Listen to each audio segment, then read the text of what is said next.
again to the Executive Room podcast, where we delve deep into the minds of remarkable executives who have shaped the business world with their ideas and actions. I'm your host, Kimberly Afonso, CEO and founder of the KA Consulting Group, where we are partners in visibility to some of the world's most influential CEOs. Today, it's an honor to have Adam McGraw join us.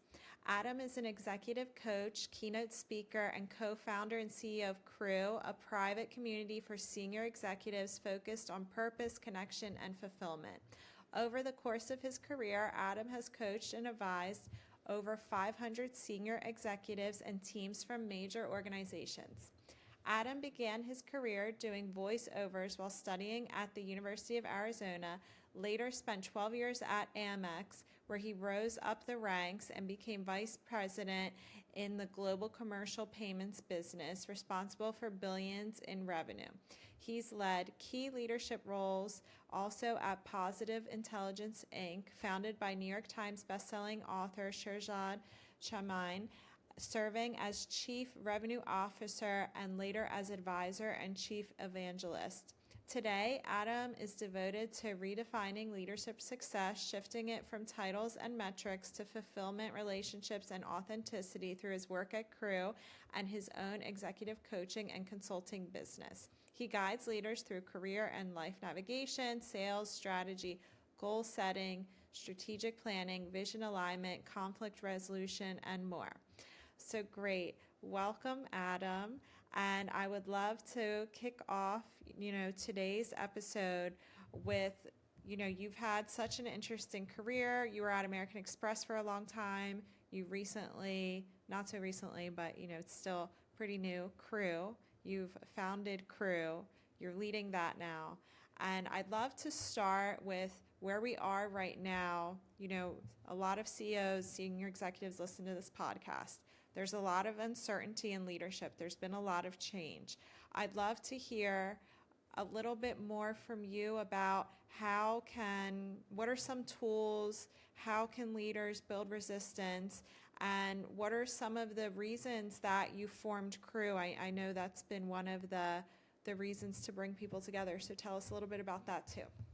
Yeah, sure. Well, thanks, Kimberly. Great to be on here. And, I'm a big fan of yours and this show. So honored to be here.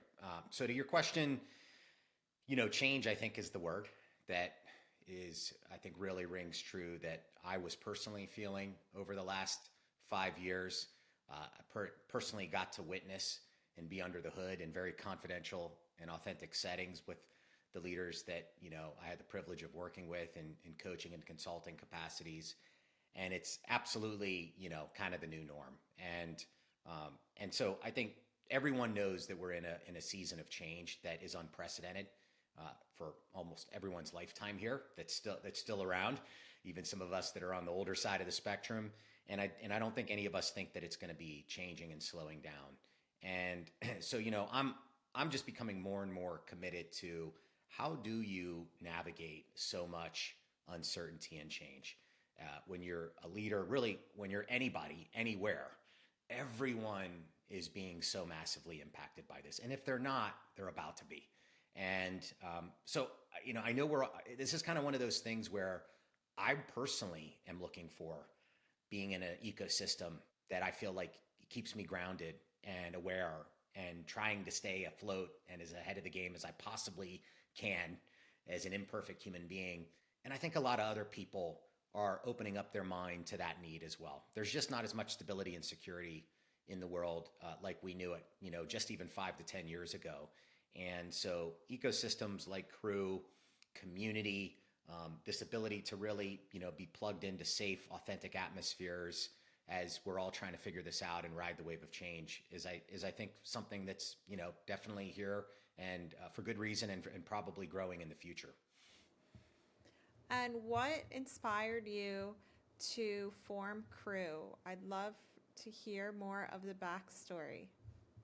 Yeah, well, when I went off and made that tough decision to leave American Express, even though I never said I would never be a corporate employee, coming out of college, which is why I tried the voiceover thing and did other stuff of entrepreneurial, pursuits. is that was a tough decision because that was a company that really did a great job, quite frankly, harnessing my entrepreneurial spirit and letting me leverage it. And the growth was, there was a lot of growth, a lot of opportunity. That's why it's such an amazing, impressive, evolving brand. And I go off and I do this coaching, and that's through a friendship and a connection, that I built with Shirzad Chamine totally organically after reading his book in the airport. So, I feel like, the universe, spiritual, divine intervention, all kinds of things played a role in how I go from never wanting to be in a company, being in a big company, picking up a book, becoming friends with a guy that helps me kind of understand the way I'm navigating my life and career. And next thing you know, I'm working alongside of him. And a lot of that work was helping him launch an executive coaching platform and certification credentials around his framework, that involved positive intelligence. And that was something I was so passionate about as a avid practitioner that had the privilege of working underneath him in a mentee capacity. And I go off and I do this consulting and coaching work for 4 years, starting in the first year of COVID during that uncertain time. Great time to launch a consulting business. But it was a framework about how we operate in times of adversity and stress and challenges. And that was, quite frankly, kind of the beginning of the new normal. If we think about it, it was a little bit ahead of the AI, overtaking that we're now going through. And there was a lot of flipping the world on its head going on for those first couple of years in 2020, 2021. And as I was working with leaders and doing work I, quite frankly, loved, I also was craving something further than what I could do. So I would do these multi-month experiences and coaching programs. And some groups I actually worked with over 6 months to a year in different ways, right? Staying connected with them as a leadership team. But I was noticing this common denominator of, the work we would do really brought up a lot of the underlying things people are navigating personally and professionally in these leadership roles in today's day and age. And I noticed the need for something deeper than a really good coaching program or, a really good team binding experience that we went through if we took a team through it. And, I networked my butt off to come out of the corporate lane and try and figure out how to launch myself as a solopreneur and consultant.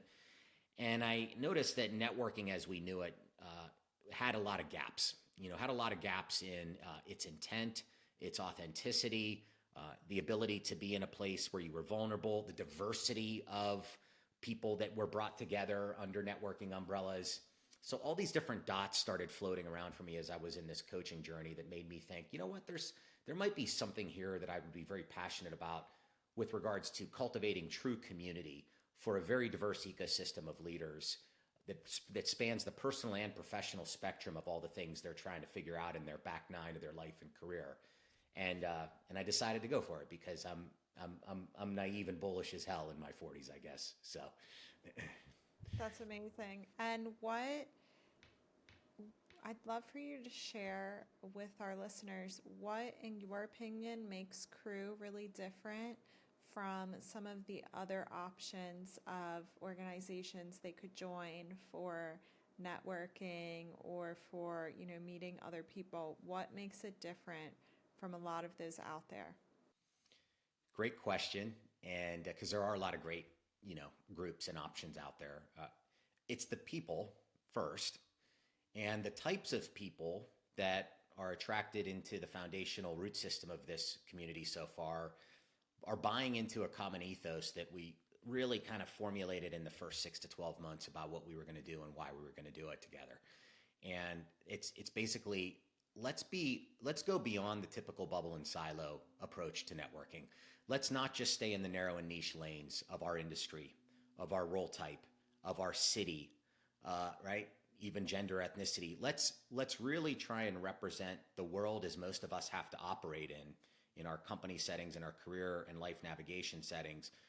That true diversity kind of model of all different types of leaders from all roles, all company types, all industries, and really encourage the power of transferable knowledge. Get into that melting pot zone. There just aren't many places where you get to do that. Everything, because it's easier, quite frankly, is more on the, hey, let's group people together. There's all these CEO groups. My goodness, I get pinged by a CEO group every week, and there's all these groups for revenue leaders and marketing leaders. And then there's the groups in your city, and they're all good. But there's also the need for a lot of folks like Ben Franklin, believe it or not, back in the day, used to bring industry leaders from all these different backgrounds and trades together to think about how we come together, improve ourselves so we can go back and improve the communities and the industries and everything that we serve. And I don't think we do that as much today. We've got overly specialized. And so Crew's about bringing that diversity back.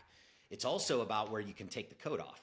You know, one of the things that I tolerated but did not love coming up in the ranks in a polished bureaucratic brand like an American Express or any big company is you just, once you walk that walk and say, hey, I want to be an executive, I want to be a leader, I want to keep rising up the ladder, what have you. You know, the whole concept of executive presence starts to mean you really feel like you just can't be a regular human being. And honestly, everybody's kind of faking that a lot if you're being truthful, and you're not being the same person, you know, in many ways on Monday through Friday as you are on Saturday and Sunday. And that just gets exhausting. And it's also not what I think the world wants from leadership today. We're just tired of that, right? We want leaders we relate to and human beings that we connect with. And leaders are just regular people trying to figure it out that have decided to take the initiative to get into these positions of responsibility. So where do you go that you can take your coat off? And yes, be around a lot of competent leaders, but not feel like it's about peacocking and, hey, I've got all my, you know, stuff figured out. I got no kinks in the armor. You're going to look out of place in our community if that's how you approach it. And I think a lot of people find that refreshing. And then the third piece that's unique to us, Kimberly, is hey, listen, we're all about helping people get big jobs, stay in big jobs, knock down operational roadblocks, you know, tap into great talent, business partnerships, all the traditional networky stuff. But we're actually, I know I personally am most interested in people saying being a part of this group keeps them grounded and aware around, hey, am I getting as much meaning and fulfillment as I can in what we refer to as the back nine of our career? Given that we spend, if we're lucky, 2/3 of our healthy, productive years working. 2/3 of it, if you look at your life on a lifespan, on a whiteboard, on a line, as we call it. And so a lot of us are kind of going through these years, often just languishing, functioning, surviving our way through years or decades. And that may mean we're hitting milestones and titles and money and accolades that everybody told us defined success, but we don't really feel that great inside, or we're thinking about other things that we want to minimize regrets on. We really want to make sure leaders figure that out before it's too late. And we do a lot of great support of each other to keep each other refreshed in the lanes we're in. We're thinking about 5 and 10 year roadmaps with a different level of confidence and creativity that staying in your own bubble and silo just won't provide you. That's amazing. And I think that one of the unique things that you mentioned is definitely that environment where leaders can be authentic and share the struggles, because that I've seen it as well myself. Authenticity is so important in business, and I think that where we're going, the thing I've seen is that with AI, with cold emails, with so many things that have popped up over the past 5 years, the need for authenticity and authentic relationships is even more important. I know I myself, you know, even some of my recent clients, we've had much deeper, like, personal talks than I had in the past, and I've seen how that has been so important. And I've gotten that from, you know, so the listeners know I am also a member of Crew, and that is something that I have taken from the community, is that I've had really, you know, open conversations with people that maybe I wouldn't have in other environments, where, you know, I've been really honest with anything that's come up for me, and they have too, and I found that super valuable. And I think that our listeners can definitely learn a lot from you, Adam, especially in, you know, your positive intelligence training. So I'd love for you to share, you know, we are in moments of rapid change. We spoke about that a bit. What grounding principles do you yourself rely on? And what advice do you have for the listeners? Are there practices that they should do? Are there things that you'd consider, you know? And also, I'd love to hear your perspective on, do you advise different things to different people? Because, you know, not everybody is starting at the same place. Some people, maybe they're really self-aware. Maybe they've sat and done, you know, meditation in Asia for hours a day, and, you know, something that I've always thought about is what do you suggest to each profile? So if you could share a little bit about that with us too. Yeah, the whole framework for positive intelligence is to better understand how we operate under stress and adversity. And so, which is every day as you get older and in today's modern age of living and working. And to your point, we have gone through a lot of training, and we obviously all know the value in a day of digital revolution that emotional intelligence brings to the table and helps you differentiate yourself in from a leadership standpoint. And mindfulness and meditation have been growing in awareness, and mental health is obviously losing its stigma. But what's unique about positive intelligence is it brings all those things that we kind of talk about and isolate and do work and research and reading and insight around in isolated lanes. And it brings us into this really unique, simple, synthesized kind of framework that, to your point, you mentioned a word, allows you to practice. You know, I fell in love with this concept because Shirzad, as I got to know him, and as the book that he wrote that was, #1 New York Times bestseller for multiple years when I first picked it up in the airport, will tell you is 80% of anything that you want to do behaviorally is about exercise. Only 20% of it is insight.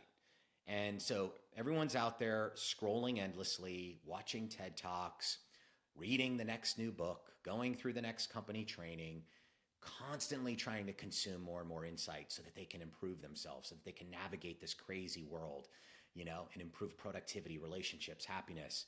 But it is not going to happen through that channel alone.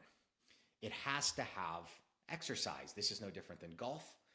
I could read about golf my whole life, and I'm still going to suck at it unless I have something that allows me to practice day over day, week over week, month over month, that then gives me the chance to take the insight I've learned about a great golf swing and a great golf mentality and actually be able to deliver on it in a sustainable way. And that's what Shirzad did. He's an engineer by trade, so he's not a typical soft skills thought leader. He told me, look, man, I looked me right in the eye. He said, you ain't going to change shit reading that book. This author told me that in our first conversation. And I love that he told me that because I grew up loving working out and loving sports. And I knew firsthand there was a lot of people that knew what to do.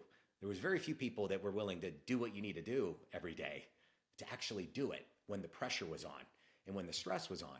And that's what we need to learn about behavior and emotional intelligence and how do we control and regulate emotions when we're in the middle of stressful circumstances. The reality is the fallback that even teachers of mindfulness meditation work will tell you is there are days when you don't have the tranquil room. And when you're hours away from the long run that relaxes you or the 1 hour meditation session that you do in a tranquil setting with the right music, you find yourself drifting from this ability to control and calm your mind and your body. And positive intelligence gives you these tools and these frameworks that allows you to know if you've only got a 2-minute gap between something that's derailed you in your day and the next thing that you would like to not carry negative energy from that situation into, here's what you can do in that moment. Right? So that's kind of things that, we respect people that are special forces type of folks. We respect people that go through martial arts training to the black belt degree. And the reason we respect it is because they go through such rigorous real life training that when they're amidst the adversity that might happen, that you hope never happens, but might, they act so calm, so clear-headed, and so laser focused because they've practiced amongst that. And that is what this framework's about. It's about going beyond the insight that it has that may feel similar to other things we've read books on. And it's about learning day in, day out, practicing and regimentation to help you operationalize the way that you're going to react in times of stress, change, and adversity because you've trained on it day in and day out. And it's a lifestyle. It's a lifestyle. So it's like I'm working on it now for 15 years. And quite frankly, it becomes more important as I'm getting older. Because life doesn't get less complicated as you get older. It gets more complicated as you get older. And I need something like this more. And I wonder how I'd winged it, quite frankly, for the 32 years before. And I look around me and I see how many people are winging it. And again, trying to read the next book, trying to go to the next thing that'll juice them up for a couple of hours. You need a framework and day in, day out tools and a systematic routine that you can self-diagnose and self-coach on. I love coaching, Kimberly, but if you have to rely on resets to go and pay somebody else and spend time with them or go to that session or take a week off, you are not giving yourself what you really need. You need things that allow you to self-diagnose and self-coach. And great coaches and great frameworks are teaching you just that. They're basically able to put themselves out of business long term. Because if you work long enough with a great coach, like I did with Shirzad, right? Then you can become the great coach. Because now you know how to coach yourself. And that's where I think we're missing in a lot, and a lot of folks can benefit from, because life's stressful and adverse. And this is a framework that's all about that. Totally. And the thing I remember learning from the positive intelligence work is, and what I loved about it, is just that, what you said, Adam, of awareness of, okay, I'm in this state and I don't want to be in this state in the next 30 minutes or in the next 5 minutes for this next meeting. And I found that really, really actionable, and it opened my eyes even to not being aware of the different states we may be in until we become aware of that, like, not being in the best state for a meeting or something like that. So where do you recommend that the listeners start? Should they go to the Positive Intelligence website? What do you think is a good first step for people who are, really new to ever hearing about this?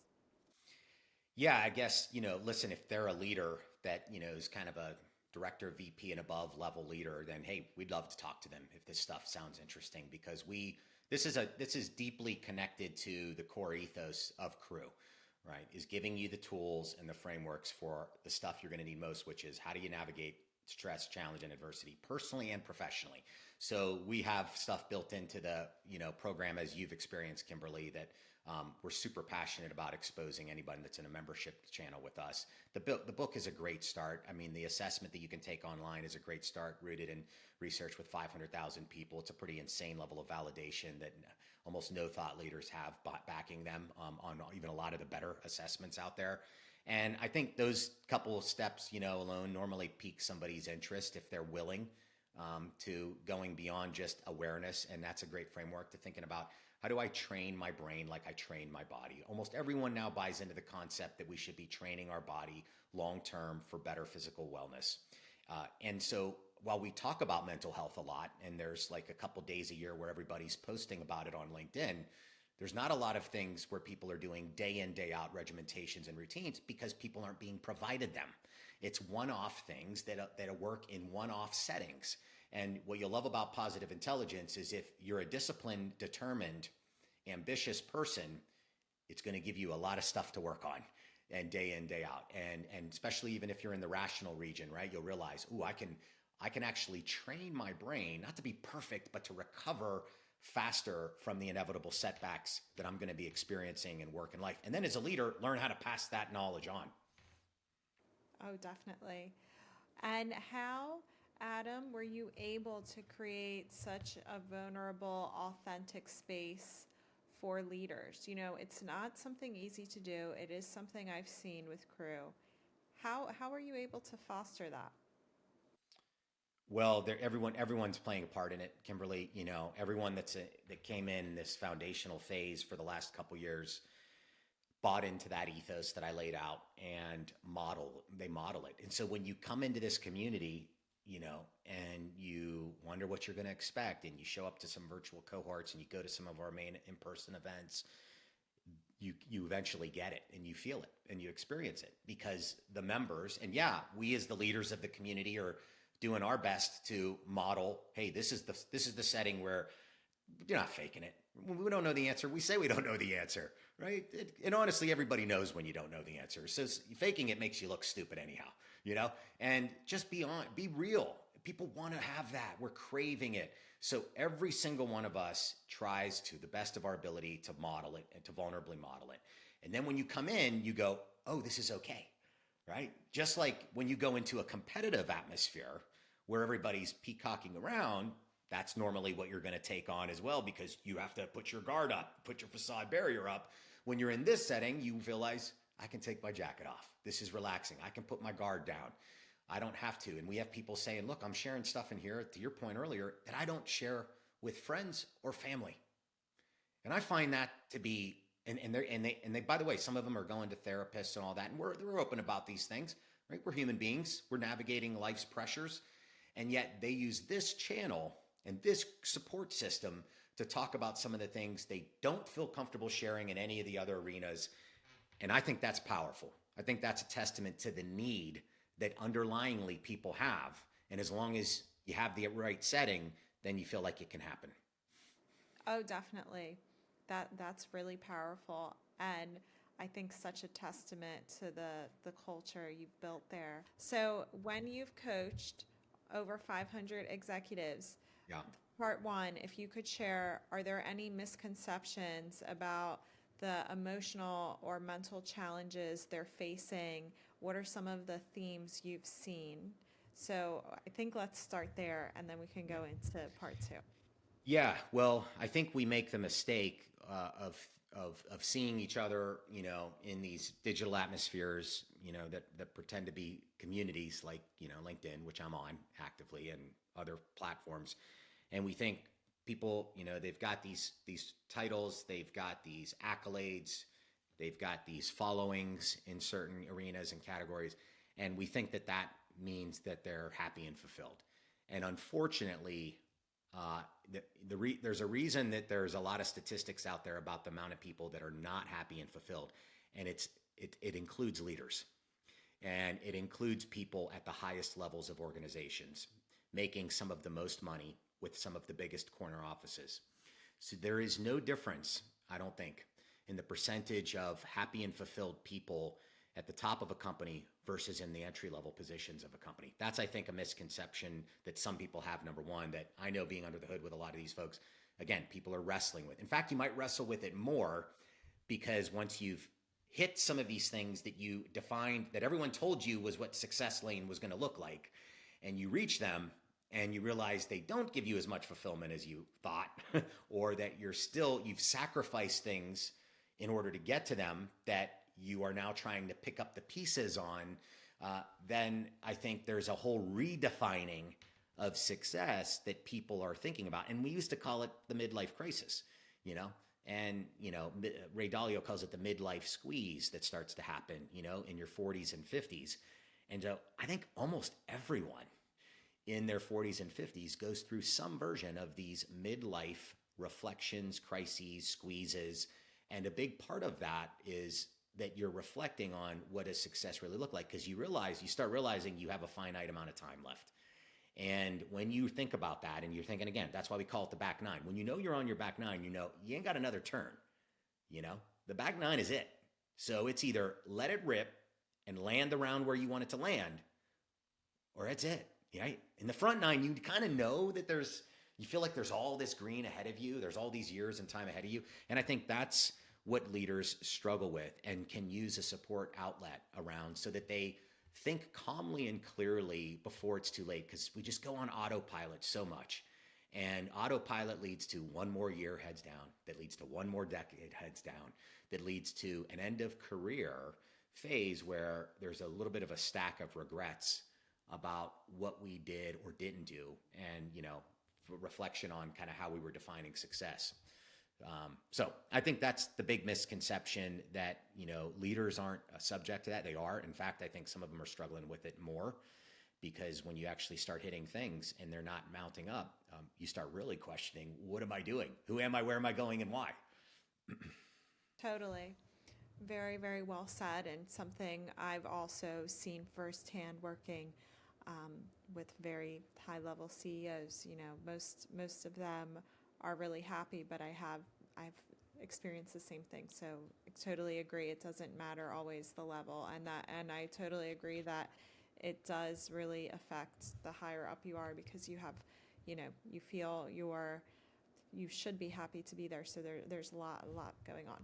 So, and with that, Adam, I'd love to hear a little bit about what support do you think is essential for these types of leaders? Crew may be one of those support things, but I'd love to hear about, It could be crew or other things. What do you think is essential that they have as support systems? Well, I just don't think that the other thing I think leaders don't do enough of is put the oxygen mask on themselves first. And so that mantra that we've heard so many times on airplanes, and rightfully, there's a reason that they have guided us that way, is exactly what we need to be telling ourselves in our lives, in our careers. And that can mean a lot of things.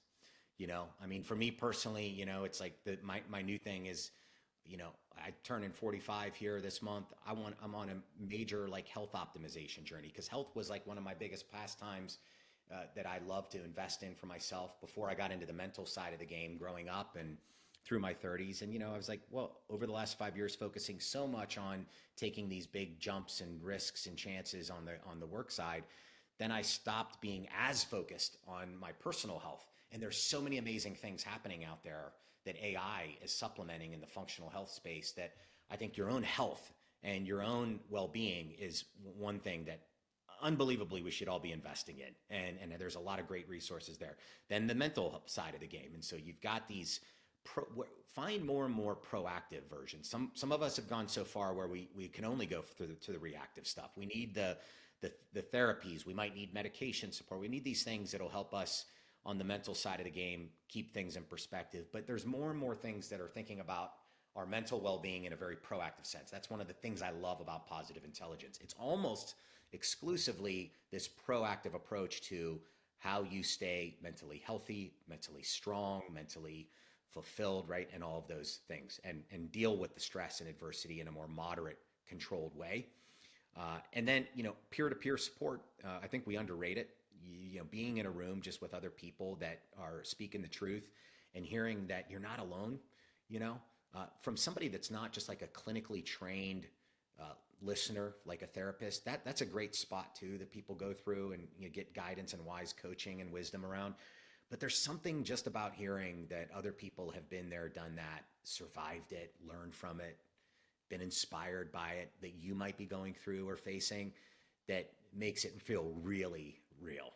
And I think that's, wherever you can be in those peer atmospheres where you can find that you're not alone, and also find that you can be very inspirational to others, that they don't feel alone because you've gone through things that they might, and just sharing your experiences, the downfalls, the learnings, the things you've overcome, how much that can mean to somebody else.